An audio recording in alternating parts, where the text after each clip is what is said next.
माझे सर्व मित्र आणि सहकारी आज या ठिकाणी सर्वप्रथम बोलायचं गेलं तर आज आपल्या जुन्नर तालुक्याचे भाग्यविधाते माजी आमदार वल्लभशेठ बेनके साहेब यांच्या द्वितीय पुण्यस्मरणानिमित्त आपल्या सर्वांच्या वतीने साहेबांना भावपूर्ण श्रद्धांजली देते।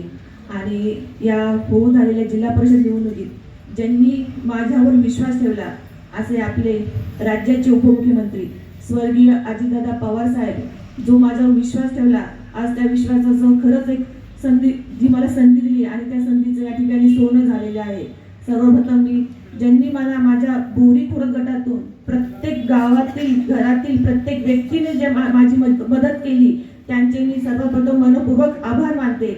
आणि त्याचप्रमाणे आपले चारही पक्ष राष्ट्रवादी काँग्रेस असेल, राष्ट्रवादी काँग्रेस शरदचंद्रजी पवार साहेब असेल, तसेच शिवसेना उद्धवजी बाळासाहेब ठाकरे असतील, तसेच RPI यांनी जी मला उमेदवारी दिलेली आहे त्यांचेही मी मनापासून आभार मानते। आणि खरंच बोलायचं झालं तर मी पहिले पण म्हणलेले की सगळे म्हणतात की नंतर म्हणजे अतुल दादा आपले आमदार होणार, ते सध्या आपले आमदारच आहे आणि ते विद्यमानच आहे आणि ते विद्यमानच राहतील आणि यानंतर तेच आमदार होतील आणि त्यांच्याशिवाय दुसरं कोणालाही काही पर्याय नाहीये।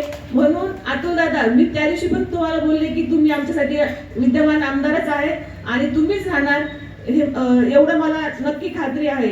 आणि खरंच या ठिकाणी एक माझ्या पुढे बोरी खोरत गटाचं सगळ्यांनाच माहिती आहे, माझ्या पुढे दोन्हीही मोठे उमेदवार होते ज्यांनी की जवळजवळ 30 ते 40 वर्ष काम केलेले, प्रत्येक पदावर त्यांना भरपूर संधी मिळालेली, पण एक सर्वसामान्य कुटुंबाला संधी दिली। आणि खरंच एक मतदार जे आहेत आपले बंधू भगिनीचे मतदार आहेत त्यांनी खरंच एक आमच्या काळे परिवार जो विश्वास ठेवून मला या निवडणुकीमध्ये विजय म्हणजे भरघोस मताने विजय केला। खरंच मी त्यांचं मनापासून आभार मानते आणि इथे जमलेल्या सर्व मान्यवर मंडळीचे मी पुनश्च एक आभार मानते आणि थांबते। जय हिंद, जय भारत, जय राष्ट्रवादी।